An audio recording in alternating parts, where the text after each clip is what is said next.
रामायण क्या है? एक रात की बात है।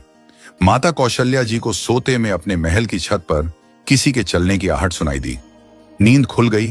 पूछा कौन है?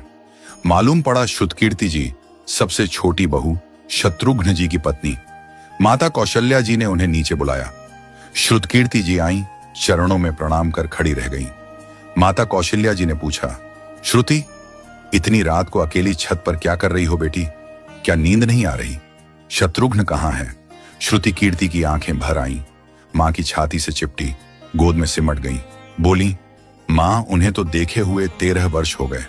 उफ! कौशल्या जी का हृदय कांप कर झटपटा गया। तुरंत आवाज लगाई। सेवक दौड़े आए। आधी रात ही पालकी तैयार हुई। आज शत्रुघ्न जी की खोज होगी। मां चली। आपको मालूम है शत्रुघ्न जी कहां मिले? अयोध्या जी के जिस दरवाजे के बाहर भरत जी नंदीग्राम में तपस्वी होकर रहते हैं, उसी दरवाजे के भीतर एक पत्थर की शिला है। उसी शिला पर अपनी बाह का तकिया बनाकर लेटे मिले। मां सिराहने बैठ गईं, बालों में हाथ फिराया तो शत्रुघ्न जी ने आंखें खोली। मां! उठे, चरणों में गिरे। मां, आपने क्यों कष्ट किया? मुझे बुलवा लिया होता। मां ने कहा, शत्रुघ्न यहां क्यों? शत्रुघ्न जी की रुलाई फूट पड़ी। बोले, मां, भैया राम जी पिताजी की आज्ञा से वन चले गए। भैया लक्ष्मण जी उनके पीछे चले गए। भैया भरत जी भी नंदीग्राम में हैं। क्या ये महल, ये रथ, ये राजसी वस्त्र विधाता ने मेरे ही लिए बनाए हैं? माता कौशल्या जी निरुत्तर रह गईं। देखो क्या है ये राम कथा।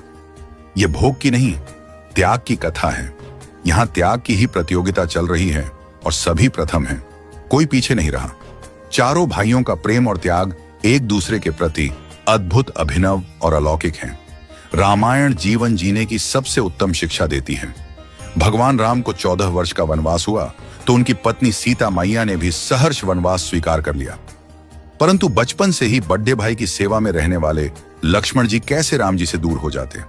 माता सुमित्रा से तो उन्होंने आज्ञा ले ली थी वन जाने की, परंतु जब पत्नी उर्मिला के कक्ष की ओर बढ़ रहे थे तो सोच रहे थे कि मां ने तो आज्ञा दे दी, परंतु उर्मिला को कैसे समझाऊंगा, क्या बोलूंगा उनसे? यही सोच विचार करके लक्ष्मण जी जैसे ही अपने कक्ष में पहुंचे तो देखा कि उर्मिला जी आरती का थाल लेके खड़ी थीं और बोली, आप मेरी चिंता छोड़ प्रभु, श्री राम की सेवा में वन को जाओ। मैं आपको नहीं रोकूंगी। मेरे कारण आपकी सेवा में कोई बाधा ना आए, इसलिए साथ जाने की जिद भी नहीं करूंगी। लक्ष्मण जी को कहने में संकोच हो रहा था, परंतु उनके कुछ कहने से पहले ही उर्मिला जी ने उन्हें संकोच से बाहर निकाल दिया। वास्तव में यही पत्नी का धर्म है। पति संकोच में पड़े उससे पहले ही पत्नी उसके मन की